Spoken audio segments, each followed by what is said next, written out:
Welcome back to the $2 Film Club.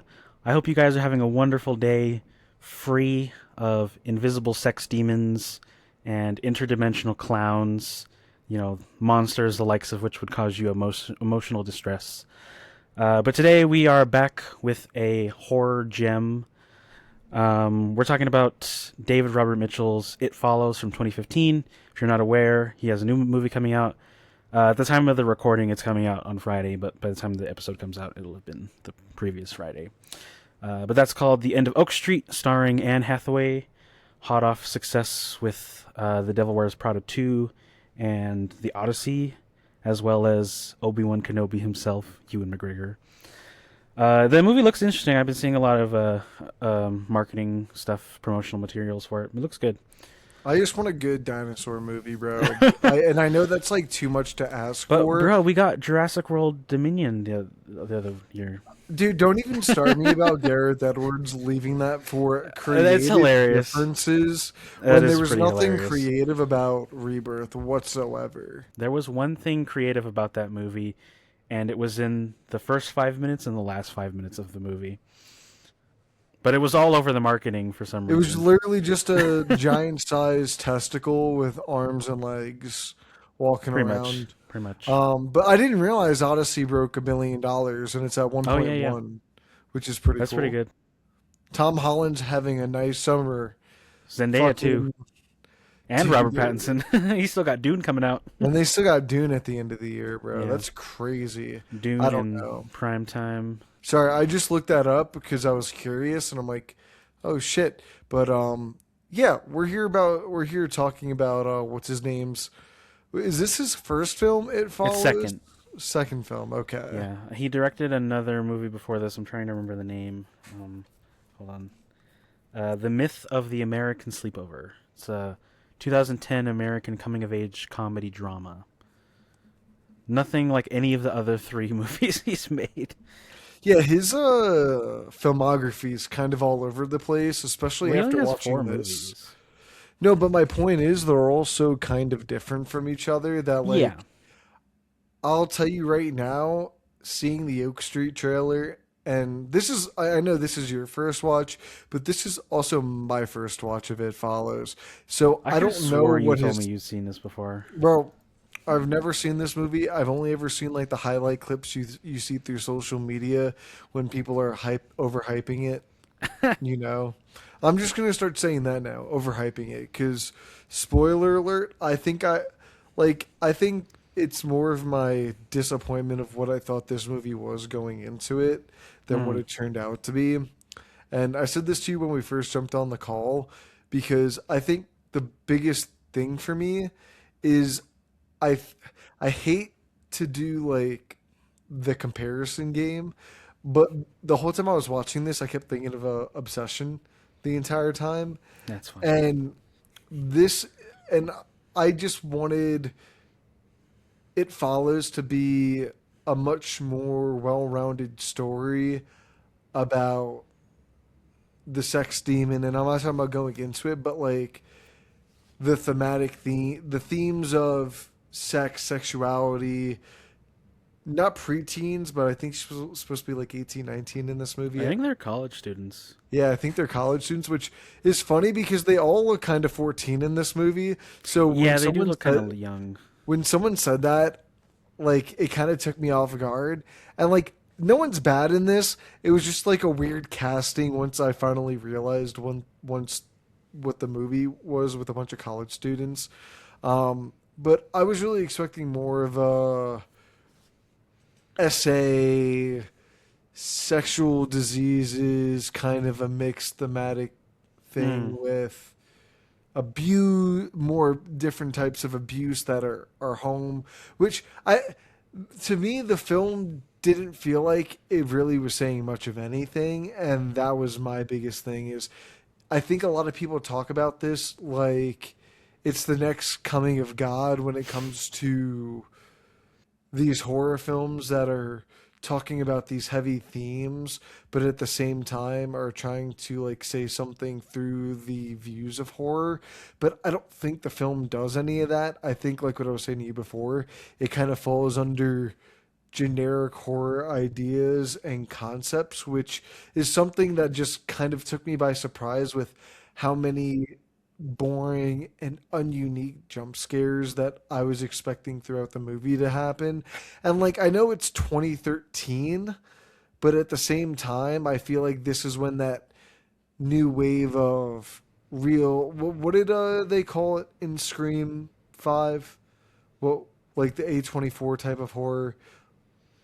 Um, like psychological horror, or No, but there's like something where you they talking add about when like Jenna Ortega is yeah, and her they're trying character to is talking to the ghost face or whatever? yeah, talking to the ghost face and like Shit. Now I'm trying it's to remember. it's horror themes that are based more around the heavy themes of a character's interpersonal drama. I feel, and I thought that's what this film was going to be, given what the subject matter was. Elevated horror. Elevated horror, that was it, bro. I That's what it knew some was. Yeah. like stupid ass name. Yeah, I know you have thoughts on the whole elevated horror thing. It's just like creating a trend that like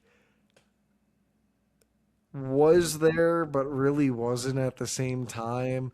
Like it died as fast as it came, I feel like already, because A24 is not doing those type of horrors I feel anymore outside of like Robert Eggers per I mean, they se. pretend they do, but Nowadays they definitely pretend, but I think the thing that I don't like about the whole elevated horror label is that it kind of discredits a lot of the older movies that I still think are really good horror films. they just say things in their own way. I mean, yeah, it's just it's I've had this conversation recently, and just it's there's definitely been a shift in the type of things that our generation and new and more modern audiences consider scary. I guess before like I would have not have found It Follows scary in 2013, and I think that's you like mean kind of 2015. oh yeah, 2015. Sorry, I keep seeing that's when they filmed it, and I keep thinking that's the date, but even back in 2015, I wouldn't have found this scary. And Well, I mean, it's all very I get horror subjective, subjective. No, I but think like more than it was before. It's very subjective now. to me though, this movie feel like leaves me like with a giant has me scratching my head, Mm. just because I wish I want to know what people see in this movie. Like I know what people say about it. I just don't see that, and I feel like this movie I just have like a disconnect with what a lot of people see and like what I'm seeing, because I just see a really uninspired horror, because like something I wasn't expecting was the actual like sex demon to be an invisible animate object at some point. And to me that like kind of took it out, because it feels like they're just trying to do Invisible Man a little bit. I've But never seen it. all, you've never seen Invisible Man? No. You've never even seen the Kevin Bacon one? You mean Hollow Man? It's still Invisible Man though, bro. They just had to do it for No, copyright. I have never. I have. I think I had. Maybe I still have it. You But haven't even seen I've like had the like new Invisible Man? the DVD. No, yeah, that's the one I was talking about. I've never Oh, seen. okay. That's I The okay. what was Yeah. it? A24. I think it was an A24 movie. No, it was Blumhouse. Oh, sorry, Blumhouse. Yeah. Like I always love having Micah Monroe in a movie. She's good in this. I've only seen her in Long Legs. But like my thing is nobody has chemistry in this movie. I do not care about a single character and any of their relationships throughout this movie, especially when they're close friends and or siblings or family members, you know? I mean, I definitely think that it does struggle in that department and sort of like defining what the relationships are. There's more bits and pieces in terms of her relationship with Paul, but not a lot. I mean, it basically amounts to he wants to fuck her. But I mean, that's my thing though. That's all anything really feels like it amounts to in this movie. yeah, And that's why like I really found the ending to be quite anticlimactic. not even anticlimactic, like I don't think I like Jay by the end of the movie. I don't know if I agree with that, but I I definitely I definitely don't particularly care about any of the other characters. I mean, there's not a single really intriguing character in this movie. I'm Hmm. sorry. I mean, I don't know. It's weird because the movie's definitely trying to be vague about everything, which doesn't work. Like I know I told you when I was watching it, I was like, I can't tell what time period this is supposed to take place in, and having looked it up, I understand that that was intentional. I don't know if that works 100%. Like it says that they were going for this like timeless sort of vibe, but to me it just kind of ended up feeling a lot more confusing because it's constantly showing us things that are out of place with the various like pieces of like technology. Like they're using tube televisions to watch stuff. The one of the friends has this weird like seashell tablet thing that Dude, I doesn't was make so any sense to confused when me. she was looking at that at the end. I was like, what is she looking at, bro? She's literally Yeah, looking at a fucking seashell. they And it show like, it to you once in do like an they? insert at the beginning I don't even where remember that she's like insert, bro. scrolling through the idiot, the book that she's reading. But then like there's rotary phones in the house. The all of the main characters drive like older type like 90s cars. But then on the street you'll see like modern cars. I don't know. I kept noticing it because I was confused. It confused me, and I feel like if it wasn't constantly showing us things that the characters were using, I wouldn't have bugged me as much. Like, if it's in the background, I'm not really going to be looking at it. But because it was something that I identified immediately with like the technology that they were using, I was like, what? Where? When is this supposed to take place? And so I started looking for it. I started looking for visual cues on when this took place, and every time I would look for it, I would get a different answer, and so that kind of took it out for me. That took me out of it. Well, the more like the one thing that really took me out of the movie is I'm just confused how the whole curse stuff works. If the cold open of the movie is of someone totally separate from the like this is a person not only separate from the plot but from like really any of the characters in the movie from what I could remember. I don't remember them trying to connect anyone back to her regardless, but even if they did, understand I don't understand why she dies in the end at the beginning and then the curse still happens. Well, they explain it that if it just keeps going back up the line, so if Jay died, it would attack. What was his name? Hugh or whatever. That was his fake name. Um, I can't remember his. whoever the other dude, the dude that fucked her at the beginning. I can't remember his name. No, I know who you're talking about Um, though. where the fuck is it?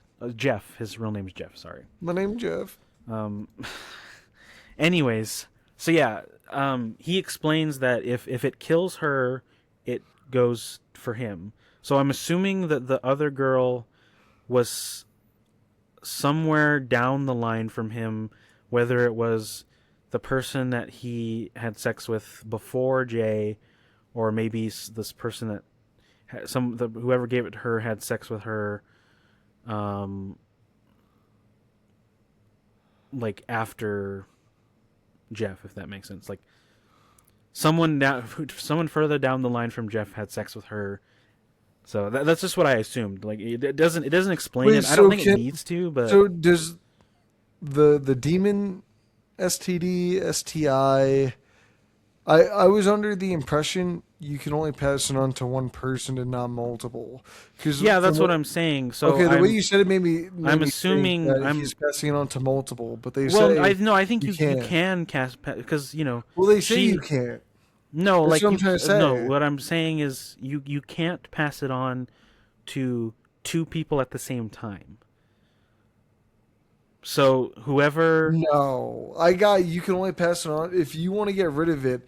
You're not affected by it unless the person you give it to yeah, dies. But you can only give it to one person. it never says that though. Yeah, he does. He says that at the beginning. No, he doesn't. My name Jeff does, bro. No, he doesn't. Yes, he I'm does. telling you, bro, because she has an opportunity to pass it on a second time after Greg dies, and she chooses not to. Oh. So what I'm saying is that Okay, I'm maybe that's assuming. what I was really fucking confused by that in the Okay, movie, and maybe that makes it make I'm sense so now. what I'm saying is Okay. I'm assuming that You either could Jeff had sex with someone before Jay, and she didn't pass it on. So when she died, the thing came back for Jay, and then he passed it on to sorry, not Jay, Jeff, and then he passed it on to Jay before it could kill him, and or someone further down the line, past Jay, or not, sorry, not Jay, Jeff. This is really fucking me up. Jeff, you know, fucked the girl at the beginning, and then it just kept working its way back up until it got back to Jeff. the girl in the beginning wasn't the one in the photo of Jeff when they found out You know, who I he don't actually was, know. right? I was wondering. That was like something that just came to my head while I was thinking like if there was ways, and like I'll be honest, I didn't really look at the photo too well, and I'll be honest, they don't stay on it too long to really like Yeah, they take don't it fully focus on it. in. I don't know. So I didn't I really think about it too much. So they might have connected it that way. I was wondering if maybe that was.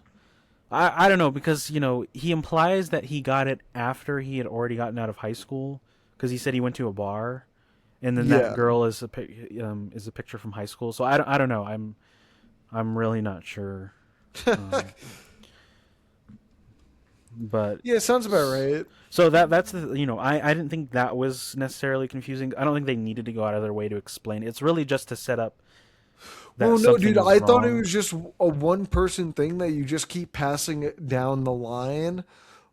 Um, I mean, that is essentially what it is, but you no, yeah, can. but I was confused by the point when she thought she gave it away to someone but can still do it again. Mm, Because I know in the beginning during that like which I was really kind of confused at why the whole beginning when he drugs her and puts like the shit over her mouth to knock her out. I don't know why any of that was necessary to explain the details of everything. I think she would have got figured it out at some point, and then the dude just kind of tosses her on the street, but is trying. I'm just really confused at what the movie is trying to like do in the beginning. You know what I mean? Like the whole time he's acting nice and like he doesn't want to hurt her, but he's chloroforming her, rolling her around to try and prove a point that these demons exist. yeah, I mean that's I mean that's what he says it's for. Um, I mean I don't know how else. I just think I don't know there how. were My thing is I don't know how else the movie would have explained that to us or to the main character if the thing is invisible and if it touch and if it gets you then you die. Because it's yeah I don't know how they would have shown that to us otherwise. I mean, they didn't really show it to us. That's what I'm trying to say though. And if you want to go off of showing us, I think the beginning does that enough. Even though they don't really show the demons touching her and breaking her in half or whatever on the beach. Yeah, but that doesn't But explain that it's it's done via sexual transmission. Like I understand what you're saying. It is yeah, exposition, no, but I don't I know how else they would have been able to give us that information, that essential information, without that stuff at the beginning happening. And I mean, it's supposed to be disorienting. knocking her out and like rolling her around in a wheelchair when Well, she's like full think like about in it. half naked. If you were in this situation, how would you seriously just sit there like a normal person and tell her all this stupid shit? I mean, yeah, like, and I'm not I didn't take a minute to answer that because I was thinking about it. I was more so thinking about I just like it's just so weird how the events of everything unfold to me and how a lot of the characters just they confront him once to only kind of figure out what's going on, and then it feels like it's all dropped when it feels like what he did was really serious and the movie kind of gloats over a lot of what he did to Well, I mean, it just be is. a It's plot point, which is fine, but like it feels like an aggressive thing to do to a character with the type of themes I think it's trying to go for when it doesn't well, add anything or really do anything to progress the plot forward that they couldn't do in a different way that I thought could have been more tasteful. how do you mean like tasteful? Just because of how like the idea of him like drugging her and tying her up or whatever? Yeah, to me, it just felt kind of. It felt kind. It just felt really random for everything that was going on. Like when I was, like I thought, I didn't think he'd try to be like playing it as he was like the good guy after that happened, and he was trying to I mean, do that her makes sense to me. solid. That's how most of it tends to happen. So That's here, okay, true. think of it this way. Think of it this way. The way that I took it was that he is knowingly giving her the STD. Yes, Is that not horrendous to you? that's my point. But then the characters don't do anything to follow it. That's what I'm trying to say. None of What the do you? How do characters. you mean it doesn't do anything to like follow it through? All they do with that plot point is use it to go back to his character at his mom's house and figure out what this demon is. And like this dude should be getting arrested and stuff, unless I missed that because I did step out to go to the bathroom and the movie forgot to pause. But I mean, they're looking for him, but she says that she doesn't want to deal with that. Her main concern is that this thing is pursuing her. yeah, see, I don't think that's like a good resolution for any of that for me. I think the thing is though that because he's not the antagonist of the movie, it's the entity that's following her and killing everyone. I mean, I'd I argue feel he's like the antagonist.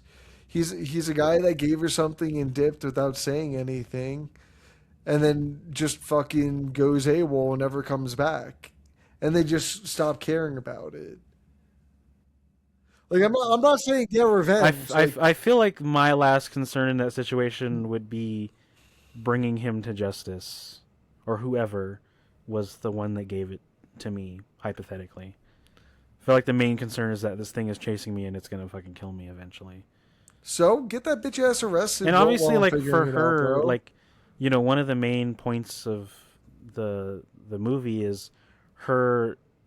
Does she give it to someone else? Like that comes up, a few times where Well, then the she moral does. conundrum. I know that's what I'm saying. It's a moral conundrum that the movie keeps forcing both her and us as the viewer to think about. Like, would you pass it on? Would you do the same thing that happened to her that he did to her? I mean, dude, you're not going to hear any disagreements from me. Just because I feel like that goes into the movie making us try to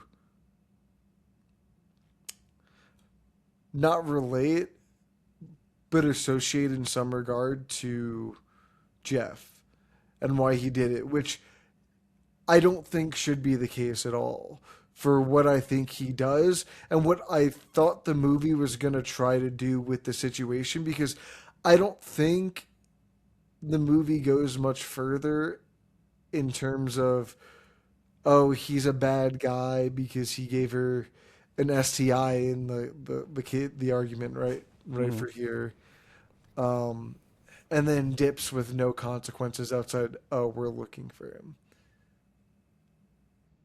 But then they put her in the same exact situation, and then she just does the same thing.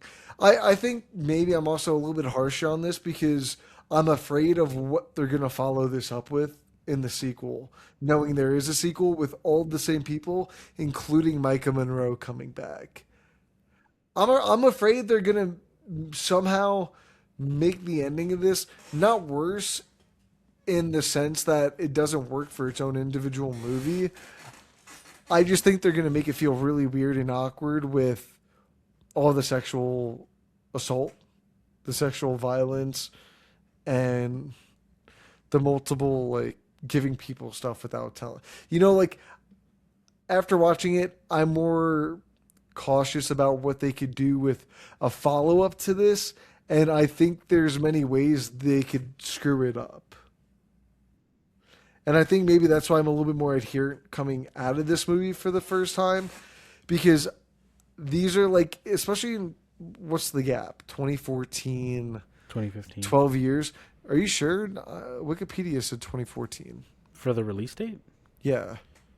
When I looked it up, it said 2015. Okay, Okay, so let me. it's okay. No, the reason it says 2014 is because it premiered at Cannes, but the Oh, actual okay. theatrical release was 2015. It was a Okay, year later. so it's been 11 years. I I'm curious how they do a follow up to this type of movie 11 years later, when I think there's films that have done something related to this thematic field in the plotting of their film, just in a much better way, a la Obsession. Not with like the STD stuff, but the sexual violence and Yeah, all I mean, that. I agree because Sorry, I I did felt like that was finally like a long rant for I me did getting back there, but no, I mean I did finally see Obsession last night after I watched It Follows, and I do agree in the sense that that movie uses the idea of like sex and sexuality more than It Follows does. I mean, I think even David Robert Mitchell said that the idea of sexual transmission kind of came afterwards because the for him the movie is more about like being in like an anxiety driven dream or something, which I understand, but it didn't feel like an anxiety. It felt more fever dreamy with like yeah, that yeah, 80s. I think that's what he Yeah? was going for. Okay.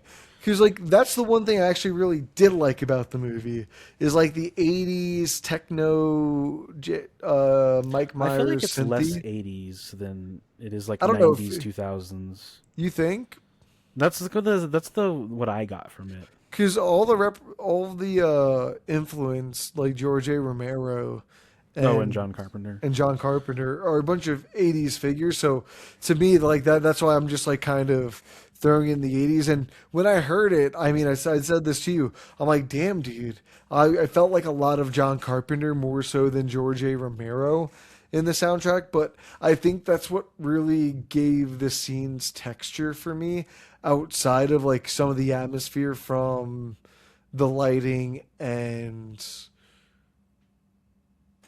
set design props and stuff like that.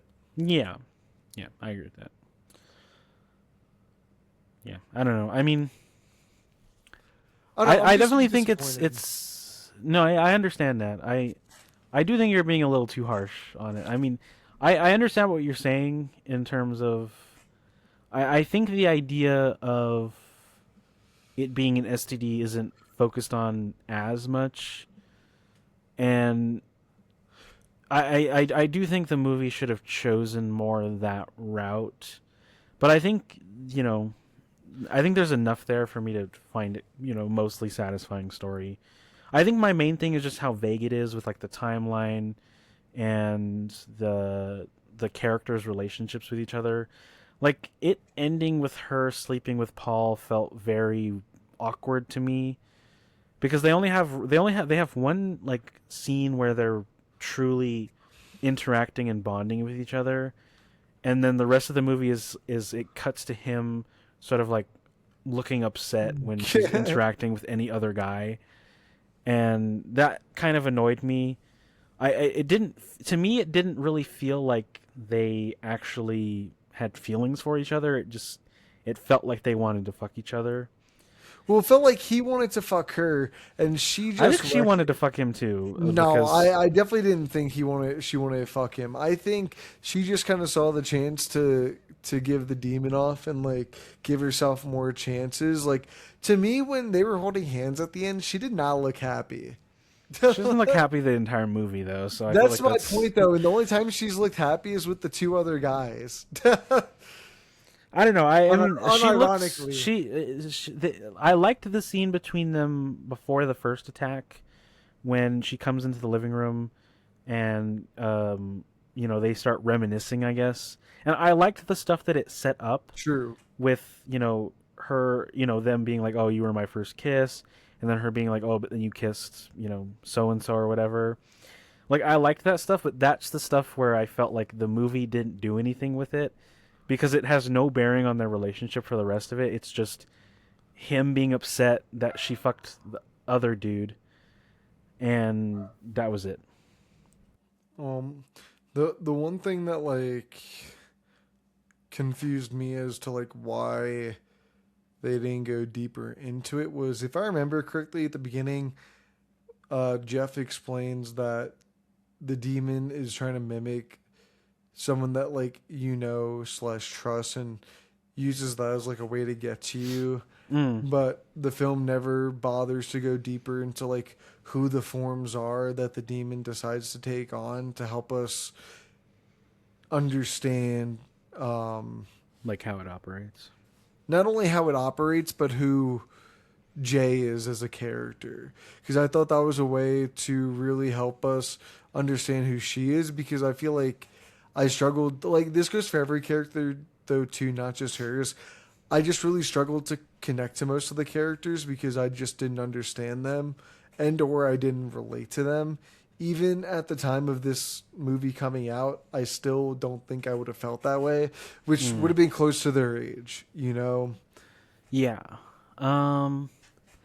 Yeah, I kind of agree with that because, like, It just feels like there's so much missing stuff with that type of narrative meat, you know? yeah, I was kind of expecting. Yeah, I was kind of expecting there to be more. Like, it happens. It happens like once with Greg, like kind of. I'm trying to remember, like, because yeah, it happened. It happens with Greg, where it takes on his form when it goes into the house, but then it takes on his mom's form once it's inside the house. Which I thought, but it comes back out as Greg when she's running away, like Yeah. driving off. That I thought was weird. Like I don't understand why it took on the form of Greg to get inside the house when it could have just taken on the form of the mom. Um, and I'm pretty sure at the end it implies that it was taking on the form of her father, Jay's father. You Um, think? Like, Because the dude that we see it as when he's trying to kill her in the pool, I'm pretty sure that was the same dude whose picture. There's a picture frame in the house at the end when she starts fucking Paul. It like shows us a family photo, and that's on the wall or something. I don't remember, but it looks like the same dude. So I took that to mean that it took on the appearance of her father. I don't understand why, because we never see her father ever. We barely see her mom, or who I'm assuming is her mom, I forget she has a mom. because Quite, she's not in quite the movie. frequently. I know, I know. And I don't know. It doesn't explain what happened to him either. So I don't know. I don't know. I like this is what I said before. Like the movie's trying way too hard to be vague about everything. And sometimes it works and sometimes it doesn't. Like I don't need it to explain like where, like who originated the STD, which is something that I'm sure they're gonna try and explain That's what I'm in the saying, bro. They're sequel. just gonna over explain everything to the fucking moon. But you know, there are some things where I was just sitting there being like, I wonder what that's about, and it never really explains it. But you know, I don't know. Yeah, I understand. I understand, Leo. Is But there anything else you wanted to talk about, or do you want to just not move really. into? The film just didn't have a lot of meat to it. Mm. It's very Um, slow too. yeah, like a lot of things I wasn't expecting with this movie. I think there wasn't as much tension as I think maybe there should have been. Like when the monster's not Because actively all the on tension screen. came from the fucking synth music, bro. And another thing that I thought was interesting was one, I'm not entirely sure what their plan was when they went to the pool. I'm assuming they wanted to get in the water so they could like electrocute it, but clearly that didn't work. Well, bro, the whole Um, time I'm thinking that's a stupid ass idea too. Like, guys, I get it can physically touch you, but do we think, going back to the Invisible Man here, like it's a physical being? I Even think it though is physical no, it because is. It gets shot. It is physical, but like, yeah, why would that be your first assumption out of all this? I don't know, but I think Bro, what? well, I mean, I don't know what else they would have. You know, I would at least hope it has some sort of physical attribute so that I would have hope of like killing it. But the other thing that I kind of thought was a little interesting, I guess, was the movie keeps showing us that she has this weird obsession with like swimming pools. Like the first time we're introduced to her as a character, Yeah, she's that's getting into true. the swimming pool, and I remember at one point she got into the swimming pool and I thought to myself like, "Oh, I bet you the monster like can't interact with water." Or no, it was when she found herself at like the beach or something and she was looking at those like those three guys on the The boat or boat? whatever, Yeah.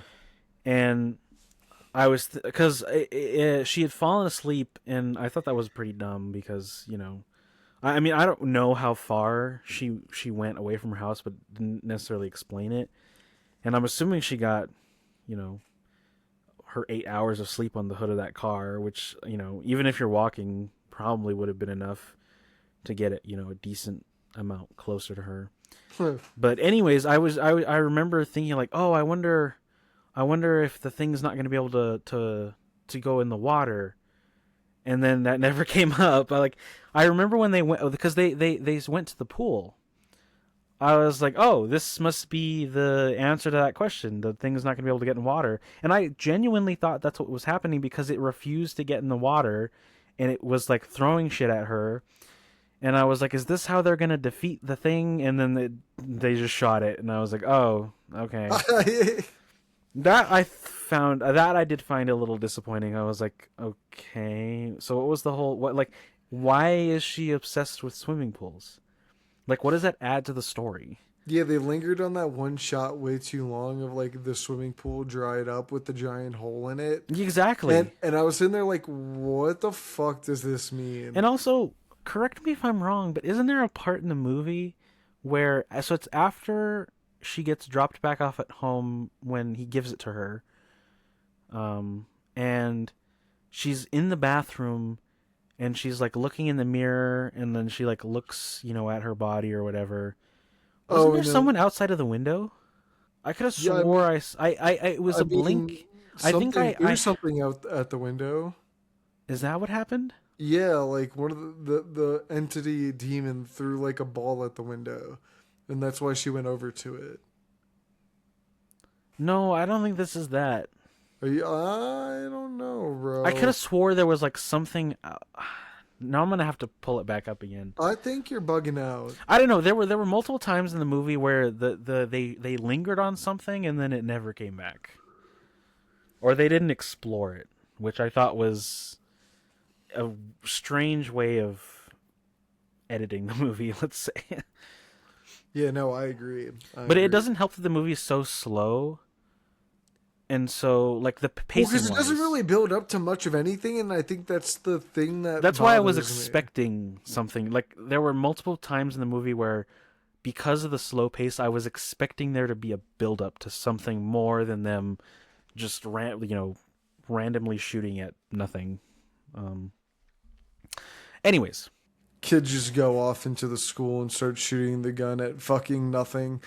With bro, I could not tell you how much I fucking laughed at the part where he's standing right next to the ghost holding something in the pool and he's asking where it is.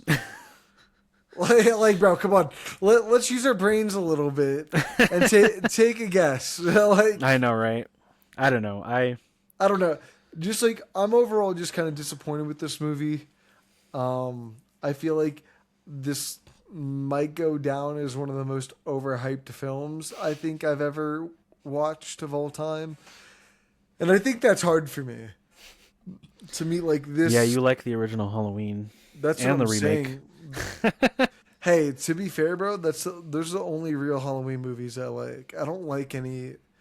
Any I'm of the sequels. Yeah, I don't really like any of the other Halloween. They're fun to watch because they're bad, but like I don't really genuinely like them. That's funny. But all right, let's get into Um, final wrap ups and yeah, scores, Leo. you go first. All right, I gave it a 2.5 out of 5. Like I said, I think a lot of this too is because I had a certain expectation going into this movie, and it was. I mean, I guess I am delightfully surprised in that way that it wasn't what I was expecting, but at the same time, it wasn't good from what I was expecting in a Mm. different way. I don't know how to explain that right now. Um, I don't know, like, didn't connect with any of the characters. I thought there was a lot of themes that they could have picked apart throughout this movie in a lot of pivotal different moments. Even for 2015, I felt like they could have done it. Um, the movie looked good, like it was shot well, but I think the biggest crown this movie gets is to its soundtrack. That for me really is the one thing that like kind of sucked me into the world and like the feeling that they wanted you to get coming into this. But outside of that, I really struggled with a lot of like the mystery of the disease. I found a lot of the scares to be really generic with things popping out from around the corner with a loud noise being associated with it to like kind of catch you off guard. Like I much would have preferred what much rather than like fake them out and then do it. At least you tried somewhat, but here they really didn't because there was really no tension throughout this movie for me, and I think that's what I try to struggle with. It's considered to be one of the best horrors of the 2010s, and coming out, I fail to see why. Interesting. I gave it a 3.5.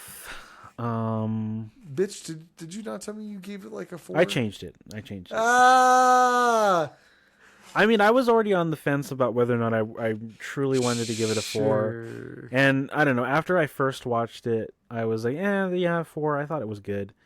But then I did watch Obsession immediately afterwards, and that movie just outshines any other indie horror film you could probably show. But anyways, I don't think it was that bad. Like I can kind of understand what they were going for. I can kind of understand the appeal, for the time that it came out in nowadays in comparison to other horror, mainstream horror films. Um, I feel like it kind of has a little bit of like a fresh feeling to it. Because I wouldn't necessarily agree that it's doing a lot of like jump scare type stuff. I wouldn't say the movie is either is necessarily scary, um, but I liked the kind of like creepy vibe that it kind of gave off a lot of the time. Um, but yeah, I thought it was fine.